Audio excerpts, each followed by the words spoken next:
প্রায় 3.5 লক্ষ মানুষকে মৃত্যুর দিকে ঠেলে দেওয়া হচ্ছে। এই কথা যদি আমি বলি আপনারা বিশ্বাস করবেন?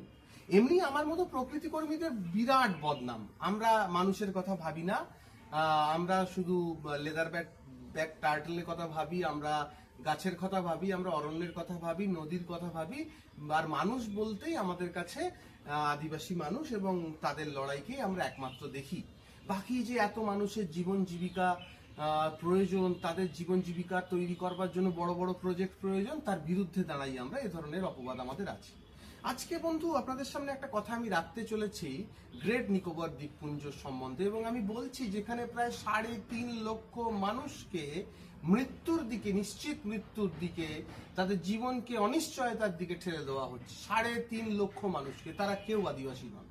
তারা প্রত্যেকেই আপনার আমার মতো মেনল্যান্ড ইন্ডিয়া থেকে অথবা অন্য কোনো জায়গা থেকে এই গ্রেট নিকোবর দ্বীপপুঞ্জের যে বিরাট অংশ, অর্থাৎ প্রায় 166 বর্গ কিলোমিটার যে অংশ নিয়ে এই গ্রেট নিকোবর দ্বীপপুঞ্জ তৈরি হবে, যার অতি সামান্য অংশে তৈরি হবে বিমানবন্দর, যার অতি সামান্য অংশে তৈরি হবে ট্রান্সশিপমেন্ট পোর্ট, যার অতি সামান্য অংশে তৈরি হবে সেনা ছাউনি, যেগুলোকে বড় করে দেখানো হচ্ছে, বেশিরভাগ অংশ অর্থাৎ ওই 166 বর্গ কিলোমিটারের মধ্যে প্রায় 150 বর্গ কিলোমিটারই হবে হচ্ছে কি আবাসন, মানুষের থাকার জায়গা, কর্মীদের থাকার জায়গা, সেটেলার যারা যেখানে যাবে তাদের সংখ্যা কত? তাদের সংখ্যা 3.5 লক্ষ।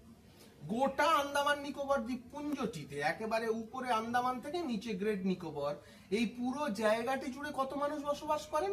এখনো প্রায় 4.5 লক্ষ। অর্থাৎ গোটা দ্বীপপুঞ্জটিতে মোট যত মানুষ বসবাস করেন, এই যে গ্রেট নিকোবর, এখানে প্রায় সেই পরিমাণ মানুষ গিয়ে ওখানে বসবাস করতে শুরু করবেন সেটেলার হিসেবে, এবং তার জন্য প্রায় 166 বর্গ কিলোমিটার অঞ্চল কেটে সাফ করে দেওয়া হবে। এই অঞ্চলটি যেমন তেমন অঞ্চল নয়, জানেন তো। এই অঞ্চলটিতে একটা বিরাট ঘটনা ঘটে। 2004-এ মনে আছে সুনামি হয়েছিল? সুনামি কেন হয়? আমাদের এই যে পৃথিবীটি, এই পৃথিবীটি ভাসছে সান্দ্র, তরল সান্দ্র ধাতুর কেন্দ্রের উপর। তার উপরে রয়েছে ম্যান্টেল, আর সেই ম্যান্টেলের উপর রয়েছে আমরা ভূত্বক। এই ভূত্বকগুলি ভেতর, যার উপর ভাসছে সেই জিনিসটা সান্দ্র হওয়ায় এরা নড়াচড়া করতে থাকে। এগুলোকে বলা হয় টেকটনিক প্লেট। এই টেকটনিক প্লেটগুলো যখন নড়াচড়া করে তখন ঘটে ভূমিকম্প। এই যে গ্রেট নিকোবর দ্বীপপুঞ্জ গত 10 বছরে প্রায় 442টি ভূমিকম্পের কবলে এসেছে। 2010 থেকে 2020 অবধি যে ডেটা, তার মধ্যে এখানে প্রায় 442টি বড় রকমের ভূমিকম্প হয়েছে। তাদের রিক্টার স্কেলে মাত্রা হচ্ছে 4.4 থেকে 6.6। অবশ্যই 2004-এর সুনামির মতো অত বড় নয়, কিন্তু ভারত সরকার তার যে মোট ভূখণ্ডকে আলাদা আলাদা ভাগে ভাগ করেছে ভূমিকম্প প্রবণতার উপর ভিত্তি করে, সেখানে এই গ্রেট নিকোবর অঞ্চলটিকে ভারত সরকার রেখেছে ক্যাটাগরি 5-এ। ক্যাটাগরি 5 হচ্ছে সেই ক্যাটাগরি যা অতি ভূমিকম্প প্রবণ অঞ্চল। এ কথা আমার না, ভারত সরকারের নিজের কথা। আসুন দেখা যাক এখানকার পরিস্থিতিটা কেমন। এই যে আমার এখানে দেখতে পাচ্ছেন, এটা হচ্ছে ইন্ডিয়ান প্লেট, এদিকটা এটা হচ্ছে আন্দামান ট্রেঞ্চ, এখানে রয়েছে লিটল বার্মা প্লেট, এখানে হচ্ছে সুমাত্রার ভূখণ্ড, এখানে হচ্ছে গ্রেট নিকোবর দ্বীপপুঞ্জ, তার উপরে লিটল নিকোবর, তার উপরে কার নিকোবর, তার উপরে আন্দামান দ্বীপপুঞ্জ। এখন এই সুমাত্রা থেকে শুরু হয় একটা গ্রেট ফল্ট লাইন, যাকে গ্রেট সুমাত্রান ফল্ট লাইন বলা হয়। এটা এই গ্রেট নিকোবরের কাছাকাছি আস্তে আস্তে নাম তাকে বদলে দেওয়া হয়েছে, তাকে এখন বলা হয়, এই অঞ্চলটাকে বলা হয় সুন্দা ফল্ট। এই যে সুন্দা ফল্ট, তার বাঁদিকে রয়েছে একটি টেকটনিক প্লেট, ডান দিকে রয়েছে একটি অন্য টেকটনিক প্লেট। এই দুটি টেকটনিক প্লেট একে অপরের থেকে দূরে সরে যাচ্ছে। তার পশ্চিমের যে টেকটনিক প্লেটটি, সে চলে যেতে চাইছে উত্তরের দিকে, তার পূর্বের যে টেকটনিক প্লেটটি, সে চলে যেতে চাইছে দক্ষিণের দিকে। এই একই ফল্ট লাইন ধরে যদি আমরা উত্তর দক্ষিণে এগোই, তাহলে দেখতে পাবো এই ফল্ট লাইন আরো বেশ খানিকটা উত্তরে এগোনোর পর, অর্থাৎ প্রায় আন্দামান দ্বীপপুঞ্জ পেরিয়ে যাওয়ার পর, এখানেই রয়েছে মিয়ানমার। এখানে আসবার পর এই টেকটনিক প্লেটের যে ফল্টটি, তার একটি অংশ চলে যেতে চাইছে উত্তরের দিকে, আরেকটি অংশ চলে যেতে চাইছে দক্ষিণের দিকে। এখানেই শেষ নয় বন্ধু, আরো একটি ছোট ফল্ট লাইন আছে যেটাকে আমি ডটেড লাইন দিয়ে দেখিয়েছি। এটাকে বলা হয় ওয়েস্ট আন্দামান ফল্ট। এই যে ডটেড লাইনটি, এই ওয়েস্ট আন্দামান ফল্টের যে পশ্চিমের অংশটি সেটি উত্তরের দিকে চলে যেতে চাইছে এবং পূর্বের যে অংশটি সেটি চলে যেতে চাইছে দক্ষিণের দিকে। কেন এমন হচ্ছে আগেই বলেছি, কারণ এই সমস্ত যে টেকটনিক প্লেট, এমনকি আমি যেখানে বসে আছি, আপনি যেখানে বসে মোবাইলটি দেখছেন, আমরা সবাই এই টেকটনিক প্লেটস এর উপরই বসে আছি। তার উপরে রয়েছে ভূত্বক, তার উপরে বসে আছি এবং সেই আমরা সবাই ভাসছি পৃথিবীর কেন্দ্রে অত্যধিক চাপ এবং তাপের মধ্যে। ফলে পৃথিবীর কেন্দ্রের যাবতীয় যা কিছু তার রয়েছে সান্দ্র অবস্থায়, তরল অবস্থায়, তাই মাঝে মাঝে ফেটে বেরিয়ে আসে। তাই আমরা দেখতে পাবো ঠিক এরকম একটি জায়গায় ব্যারেন বলে যে আগ্নেয়গিরিটি আছে। তো আমরা এই টেকটনিক প্লেটের উপর বসে আছি, তারা নড়াচড়া করছে। এই নড়াচড়ার ফলেই সুনামি হয়েছিল। সুনামি হওয়ার ফলে এখানে ভারতের সর্বদক্ষিণ প্রান্তে ছিল একটা লাইট হাউস, ইন্দিরা পয়েন্ট। সেই ইন্দিরা পয়েন্ট, যে লাইট হাউসটা যে ভূমির উপর দাঁড়িয়েছিল, সেটা প্রায় 4.6 মিটার গভীরে ডুবে গেছে।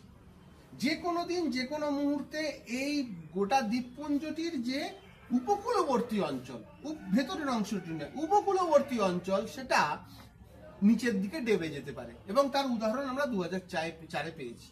আবার এই প্রজেক্ট অনুযায়ী ঠিক এই উপকূলবর্তী অঞ্চল জুড়েই, ঠিক এই কোন দিকটা, ঠিক তার পূর্ব দিকটা জুড়েই তৈরি হচ্ছে এই বিরাট মনুষ্য বসতির পরিকল্পনা, 3.5 লক্ষ মনুষ্য বসতির পরিকল্পনা। এখানে ওয়ার্কাররা থাকবে, এখানে তৈরি হবে বিলাস নগরী। কেমন বিলাস নগরী? এখানে তৈরি হবে পাম জুমেরিয়ার মতো বিলাস নগরী, যা দুবাইতে রয়েছে। কেন এই পূর্ব দিকটাকে বেছে নেওয়া হয়েছে? এই কারণে বেছে নেওয়া হয়েছে যাতে প্রথম সূর্য কিরণ এখানে এসে পড়ে। কেন বেছে নেওয়া হয়েছে? এখানে রয়েছে পাহাড়, এখানে একই সঙ্গে পাহাড়ের ওপর রয়েছে বর্ষা অরণ্য এবং তার পাশেই রয়েছে সোনালী বালির সৈকত, সাদা বালির সৈকত। অর্থাৎ সমুদ্রও হলো, পাহাড়ও হলো, অরণ্যও হলো, বিলাসও হলো। প্রথম সূর্য কিরণ এখানেই পড়বে, এখানে তৈরি হবে পাম জুমেরিয়া মতো বিরাট বিলাস নগরী।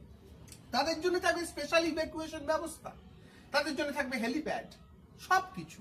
কিন্তু এই বিলাসকে মেনটেন করবার জন্য যে 3.5 লক্ষ মানুষকে সেখানে নিয়ে গিয়ে বসানো হবে, তাদের জন্য তা থাকবে না বন্ধু।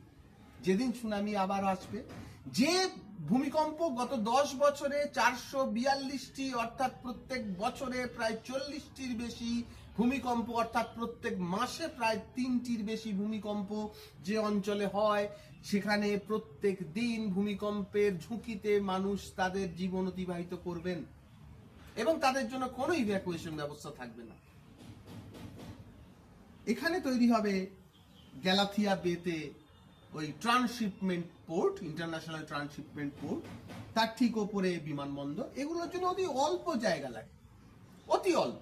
কতটা আগেই বলেছি, ট্রান্সশিপমেন্ট পোর্টের জন্য লাগবে মাত্র 766 হেক্টর, এয়ারপোর্টের জন্য লাগবে 846 হেক্টর এবং বিদ্যুৎ কেন্দ্র তৈরির জন্য লাগবে 39 হেক্টর, যেটা মূল মোট করলে প্রায় দাঁড়ায় হচ্ছে ওই 1700 হেক্টরের মতো। আর এই যে মানুষকে বসানোর জন্য কত লাগবে? বিলাস নগরী এবং তাদেরকে যে সমস্ত পণ্য যোগান দেওয়া, তাদের ঘরে ঘর মোছা, তাদেরকে সব ব্যবস্থা করা, সেই হোটেলের বয়দের থাকবার জন্য, নির্মাণ শ্রমিকদের থাকবার জন্য, তার জন্য লাগছে কত বলুন তো? তার জন্য লাগছে প্রায় 150 স্কোয়ার কিলোমিটার বা 14,960 হেক্টর জঙ্গল, বর্ষা অরণ্য কেটে সাফ করা হবে। এবং এই সাফের বদলে কি পাবেন ওই 3.5 লক্ষ মানুষ? কর্মসংস্থান। কেমন কর্মসংস্থান? মৃত্যুর ঝুঁকিতে প্রত্যেক দিনের, যাদের কোনো ইভ্যাকুয়েশনের ব্যবস্থা থাকবে না।